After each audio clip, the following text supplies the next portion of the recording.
Ngibingelele kuwe mlaleli, ngiyathemba ukuthi uyaphila-ke. Mina nje ngicela kuwe laphana-ke ukuthi-ke uma ngabe usamusha-ke kuleli khasi-ke leli-ke wenze okulungile-ke laphana-ke ucindezele ibhathini usubscribe nje, akubizi imali, kumahhala nje.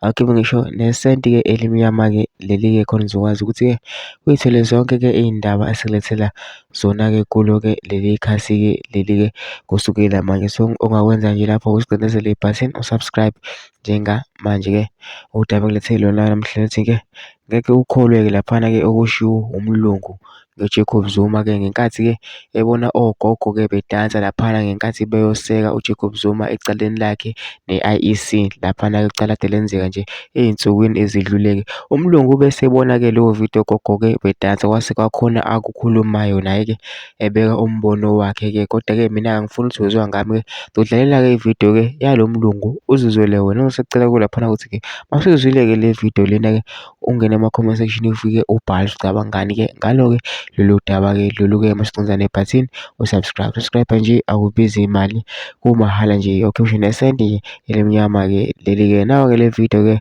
awuyithokozele. If only those gogos knew. Zuma doesn't give a fuck about you. He's a politician. And he cares about himself. And why is he in court anyway? Wasn't he supposed to be in jail?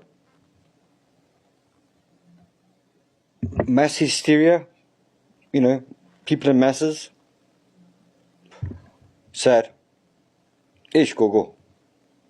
Hope Zuma does the job for you.